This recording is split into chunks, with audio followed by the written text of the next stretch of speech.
ونحن على ذلك لمن الشاهدين والشاكرين والذاكرين والحمد لله رب العالمين।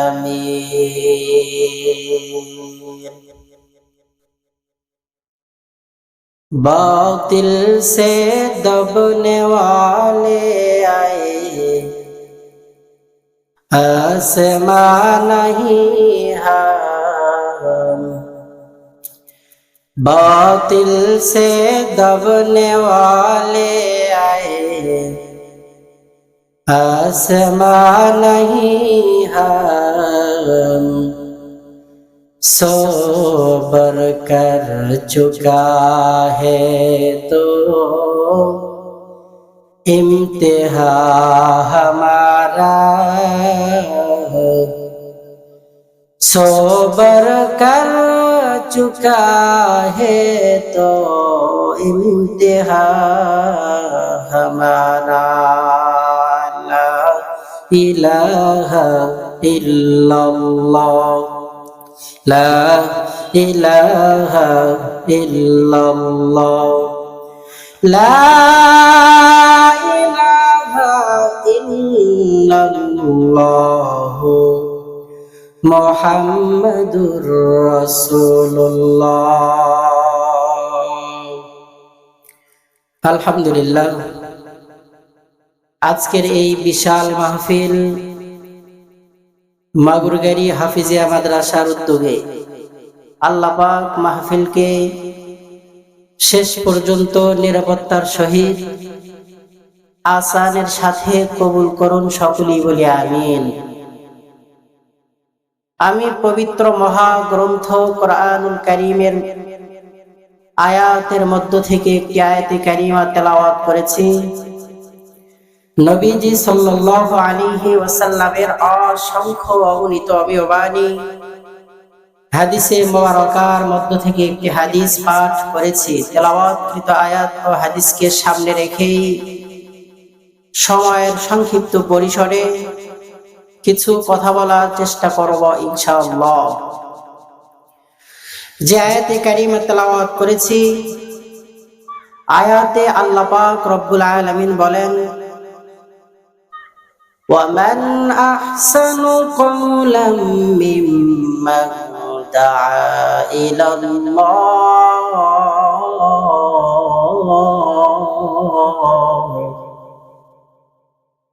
ওই ব্যক্তির চাইতে সুন্দর কথার কার হতে পারে, ওই ব্যক্তির চাইতে উত্তম কথার কার হতে পারে, যেই ব্যক্তি মানুষকে ডাকে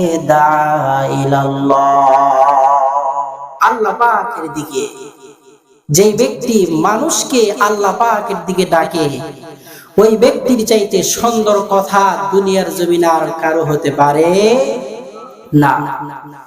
আল্লাহ পাকের দিকে ডাকে মানে আল্লাহ পাকের ইবাদতের দিকে ডাকে।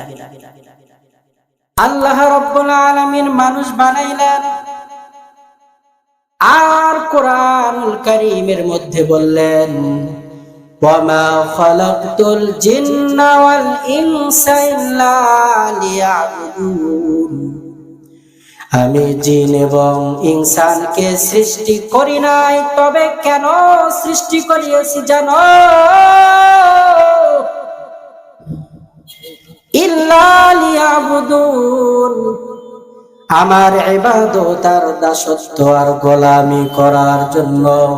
ভিন্ন কারো গোলামি দাসত্ব ইবাদতের জন্য আমি রব মানুষ বানাই না। ইয়া ইলাহি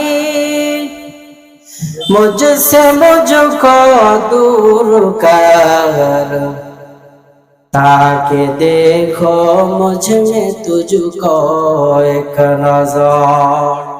या इलाही तू मेरा माबूद है, या इलाही तू मेरा माशूक है।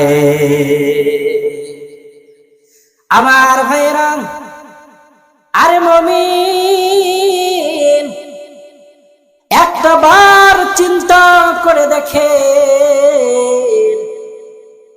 আমার আপনার কোনো অস্তিত্বই তো ছিল না।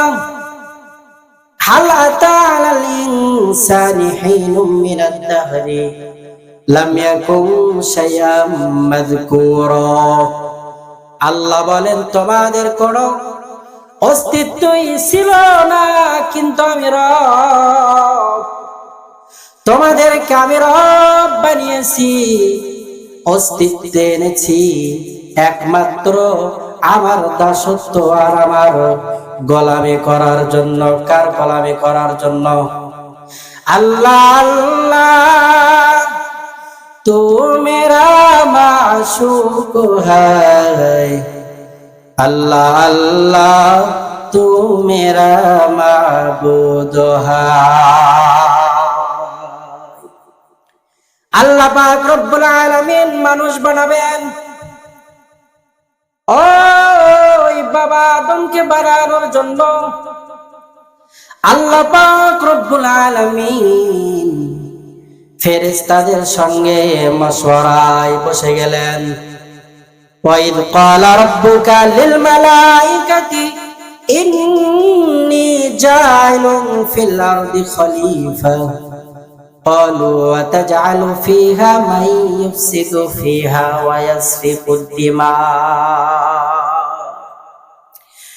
আমার ভাইরা, আল্লাহ রাব্বুল আলামিন মানুষ বানানোর জন্য ফেরেশতাদের নিয়ে মশওয়ারায় বসলেন।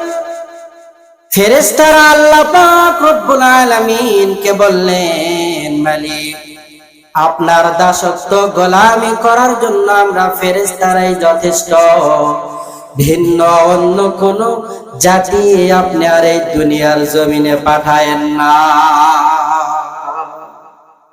কারণ আমরাই তো আপনার ইবাদত বন্দেগী করি, কাউকে পাঠানোর দরকার নেই, কারণ আপনি এটি বলবেন। আমার ভাইরা, মানুষ বানানোর 2000 বছর পূর্বে আল্লাহ রাব্বুল আলামিন এই দুনিয়ার মধ্যে জিন জাতিকে পাঠিয়েছিলেন। তারা একে অপরের দাঙ্গা হাঙ্গামা মারামারি কাটাকাটি করে ধ্বংস হয়ে গিয়েছে।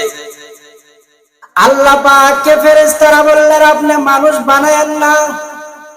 আল্লাহ পাক রব্বুল আলামিন সঙ্গে সঙ্গে জানিয়ে দিলেন, ফেরেশতারা ক্বালা ইন্নী আ'লামু মা লা তা'লামুন।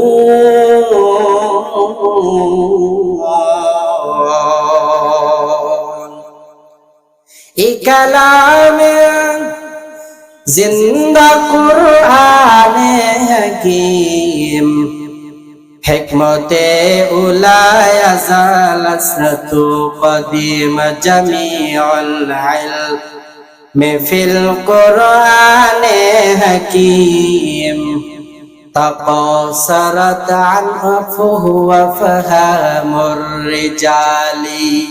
বুখা কুরআন কালামুল্লাহ বসনা কদিমাস্তি নাইনা। আমার ভাইরা, ভালো মতো খেয়াল করতে হবে। আরে মুমিন, আল্লাহ পাক রব্বুল আলামিন মানুষ বানাবেন, পয়গম্বর আদমকে বানানোর জন্য ফেরেশতাদের মধ্যে ঘোষণা করে দিলেন আর ডাক দিয়ে বললেন, ফেরেশতাদের সর্দার জিবরাইল তাড়াতাড়ি জমিনে যাও, গিয়া আদম বানানোর জন্য মাটি নিয়ে এসো। আমার ভাইরা, আল্লাহ পাক রব্বুল আলামিন মানুষ বানিয়েছেন 4টি জিনিস দ্বারা। 1 নম্বরে মাটি দ্বারা, 2 নম্বরে পানি দ্বারা, 3 নম্বরে আগুন দ্বারা, 4 নম্বরে বাতাস দ্বারা। তবে সবচেয়ে মূল বস্তুটা ছিল হলো মাটি। আল্লাহ পাক ফেরেশতাদের সরদার জিবরাইল আলাইহিস সালাম কে বলল, জিবরাইল মানুষ বানানোর জন্য জমিন থেকে মাটি নিয়ে এসো। জিবরিল আমিন আল্লাহ পাকের অর্ডার পেয়ে জমিনের মধ্যে আগমন করলেন। মাটির সম্মুখ পানে এসে দাঁড়ালেন। মাটির উপরে থাবা দিবে দিবে হাতটা বাড়িয়েছে। মাটির ভেতর থেকে অমনি কান্নার আওয়াজ বের হয়ে আসে। আর ডাক দেয়া বলে, জিবরাইল আপনি আমি মাটিকে মানুষ বানানোর জন্য নিয়েন না। জিবরিল আমিন বলল, মাটি তুমি কেন নিষেধ করো আর কান্না করো? মাটির জবান খুলে গেছে। মাটি ডাক দেয়া বলে, জিবরাইল আল্লাহ পাক মানুষ বানাইবেন ইবাদতের জন্য। যেই সমস্ত মানুষগুলো ইবাদত করবে না, আল্লাহ পাকের গোলামি করবে না, আল্লাহ পাক রব্বুল আলামিন তাদের জন্য জাহান্নাম বানিয়েছেন। মানুষগুলো যদি ইবাদত না করে তাদেরকে জাহান্নামের আগুনে জ্বালাবে। হাতটাকে আমি মাটিকেই তো জাহান্নামের আগুনে জ্বালাবে। আমি জাহান্নামের আগুনে পুড়তে চাই না। ও জিবরাইল তোমার হাতেও ধরি পায়েও পড়ি, মানুষ বানানোর জন্য মাটি নিও না। মাটির জবান খুলে গেছে। জিবরিল আমিন মাটির কান্না দেখে আবার আসমানে ফেরত গিয়ে আল্লাহ পাকের সম্মুখে দাঁড়িয়ে গিয়েছে। ডাক দিয়ে বলে, মালিক মাটির কাকুতি মিনতি কান্না দেখা আমি জিবরাইল মাটি আনতে ব্যর্থ। আল্লাহ পাক ডাক দিয়ে বললেন, ও ফেরেশতা মিকাইল তাড়াতাড়ি জমিনে যাও। আমি রব আমার গোলামি করার জন্য মানুষ বানাবো। মিকাইল আলাইহিস সালাম মাটি নেওয়ার জন্য জমিনের মধ্যে পদার্পণ করলেন। জমিন আবার ক্রমান্বয়ে কান্না করা শুরু করে দিল। মিকাইল আলাইহিস সালাম বলে, কান্না করেন কেন? মাটির জবান খুলে গিয়েছে। মাটি ডাক দিয়ে বলে, আল্লাহর ফেরেশতা আমি আমার জিন্স থেকে আলাদা হতে চাই না। আমি আমার স্বজাতি থেকে আলাদা হতে চাই না। মাটি তার জিন্স থেকে আলাদা হতে চায় না। অথচ আমরা মাটির মানুষ একই ছাদের নিচে থাকতে পারি না। বাবা কত হাড় ভাঙ্গা কষ্ট করে সন্তানগুলোরে মানুষের মতো মানুষ বানায়। সন্তানগুলোর হাত পা বড় হওয়ার পরে ছোট ভাই বড় ভাইকে দেখতে পারে না, বড় ভাই ছোট ভাইকে দেখতে পারে না, মেজো ভাই সেজো ভাইকে দেখতে পারে না। একই মাটি মাটি কান্না করে, মাটি তার জিন্স থেকে আলাদা হতে চায় না। অথচ আমরা সৃষ্টির শ্রেষ্ঠ মাখলুক হয়েও একই ভাবে থাকতে পারি না। কথা বলেন ঠিক কিনা? আমরা একই ভাবে থাকতে পারি না, একই জিন্সে আমরা থাকতে পারি না। এটা আমাদের শ্রেষ্ঠত্বের পরিচয় নয়। আমাদের শ্রেষ্ঠত্বের পরিচয় হলো আমরা একই মসজিদে নামাজ আদায় করব। আমাদের সমাজ হবে এক, আমাদের রাষ্ট্রীয় সবাই হবে এক মতে, কোনো ভিন্ন ভিন্ন মত হবে না। এটাই হবে মানুষের মূল পরিচয়। কারণ মানুষ তার স্বজাতি থেকে আলাদা হতে চায় না। আজকে বড় দুঃখ লাগে, যেই মা সন্তানকে কষ্ট করে গর্ভে ধরে, সন্তান বড় হওয়ার পরে টাকা পয়সার মুখ দেখার পরে সন্তান ওই মা বাবাকে রেখে গ্রাম থেকে শহরে চলে যায়। অথচ ওই মা বাবার সঙ্গে সম্পর্ক রাখে না। কথা বলেন ঠিক কিনা? আল্লাহ পাক রব্বুল আলামিন বলেন, সর্বপ্রথম আমি আল্লাহ পাকের হক, এরপরে আমার রাসূলের হক, এরপরে হলো পিতামাতার হক। আল্লাহর পরে নবী আমার, আল্লাহর পরে নবী আমার, তারপরে মা জননী, মা যে আমার নয়নের মনি, মা যে আমার নয়নের মনি। আল্লাহর পরে নবী আমার, আল্লাহর পরে নবী আমার, তারপরে মা জননী, মা যে আমার নয়নের মনি। কথা বলেন ঠিক কিনা? একই জিন্স, মার সঙ্গে সন্তানের জিন্স সম্পর্ক তো আলাদা হওয়ার কথাই নয়, কারণ যেই মা আমাকে তা গর্ভে ধারণ করেছে। আল্লাহ পাক রব্বুল আলামিন বাবার পৃষ্ঠদেশ থেকে, মায়ের সিনা থেকে আল্লাহ পাক মিলনের মাধ্যমে আমার আপনার জন্মের ফয়সালা করে দিলেন। আমার ভাইয়েরা, আলোচনা চলছিল মানুষ বানানোর জন্য।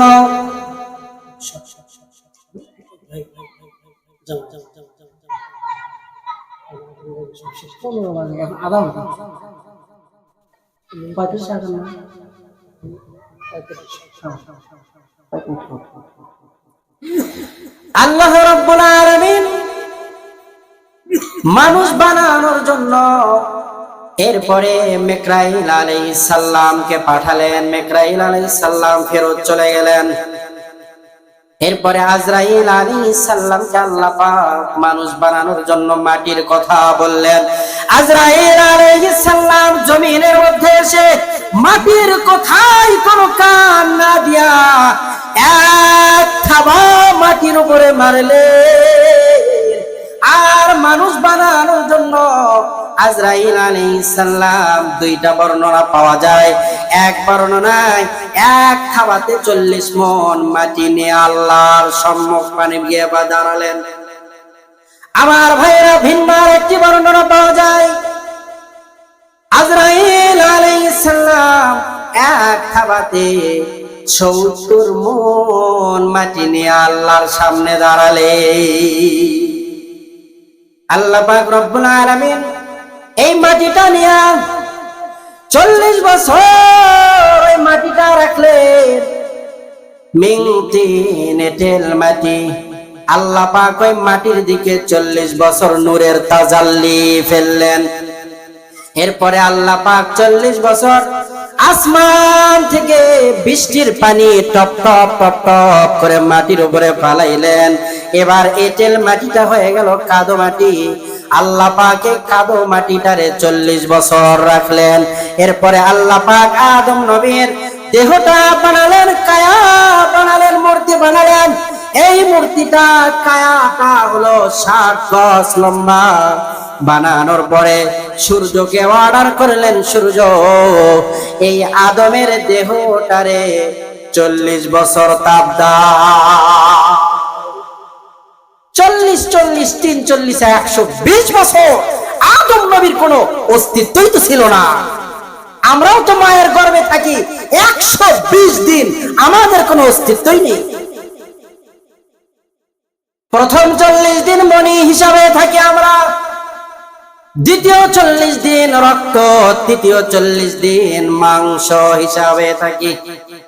যেমনি 120 দিন পার হয়ে যায়, আল্লাহ পাকের ফেরেশতা আল্লাহ পাকের পক্ষ থেকে রূহটা নিয়ে এসে মানুষের দেহের মধ্যে ফুকিয়ে দেয়।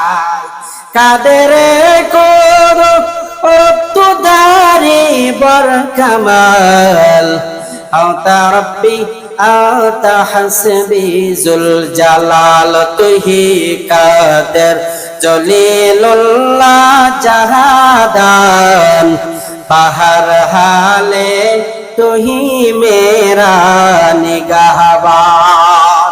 আল্লাহ পাক আদম নবীরে দেহ মুবারকের মধ্যে যখন এই জিসিমটা দিলেন, 120 বছর পরে আল্লাহ পাক রূহ দান করলেন। রূহটা পাওয়ার সঙ্গে সঙ্গে আদম নবীর সর্বপ্রথম কথা ছিল আলহামদুলিল্লাহ।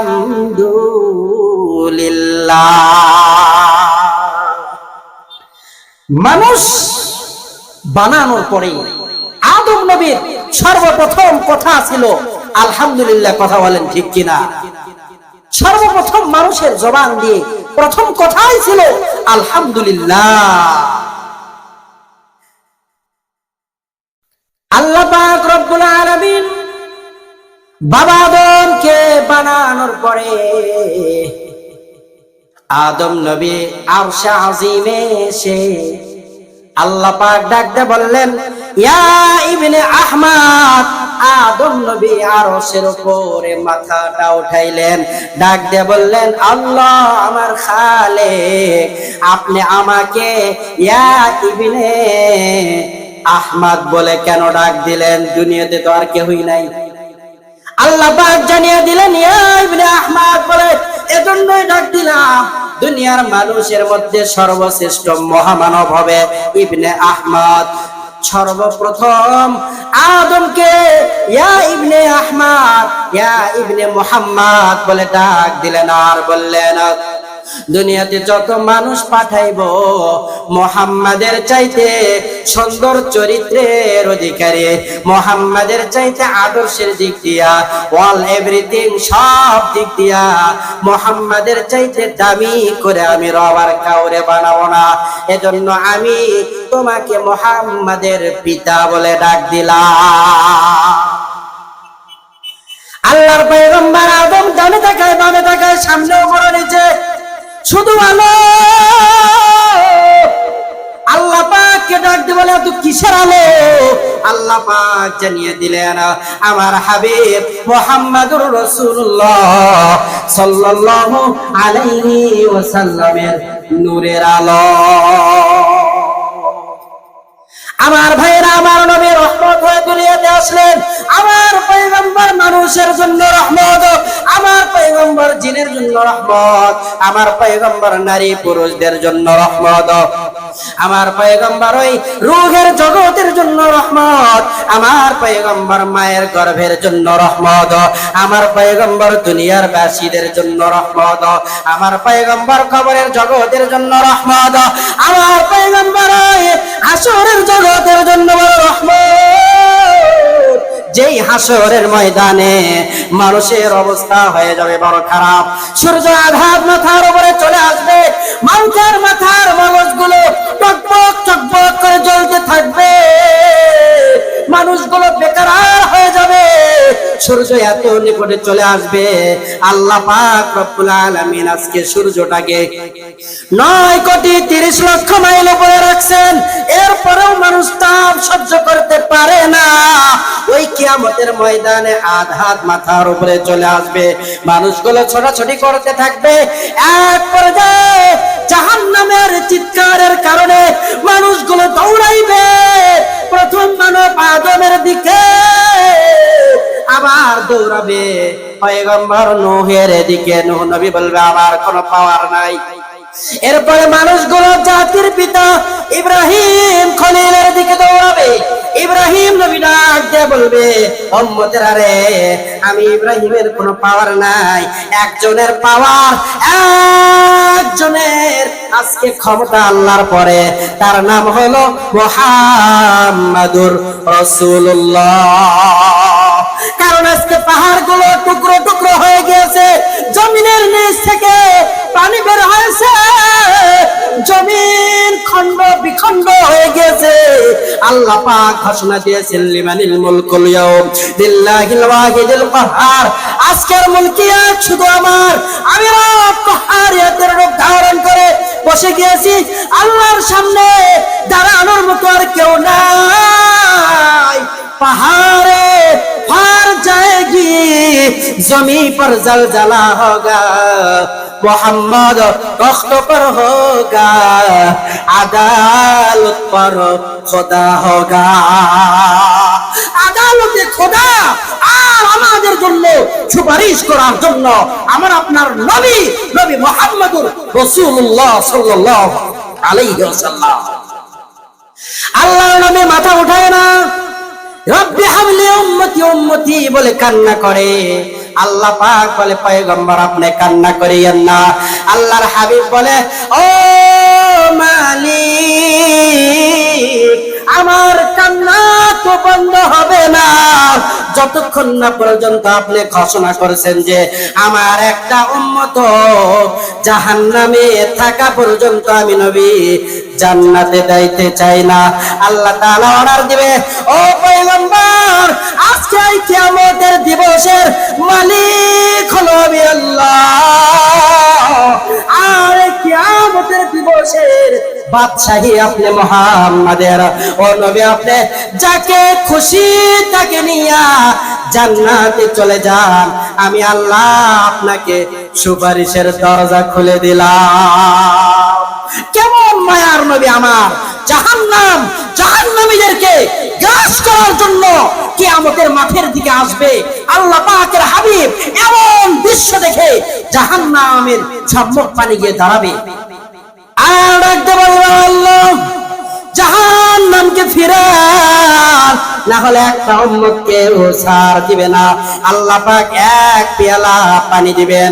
আল্লাহর হাবিব পানিটা জাহান্নামের দিকে নিক্ষেপ করার সঙ্গে সঙ্গে জাহান্নাম পেছনের দিকে দৌড়াবে। জাহান্নাম পেছনের দিকে দৌড়ানো দেখে মানুষগুলো বলবে, আপনি কি এমন পানি দিলেন জাহান্নাম পেছনের দিকে গেল? আল্লাহ তাআলা জানিয়ে দিলেন, ও পয়গম্বর, যারা ওই দুনিয়ার জমিনের মধ্যে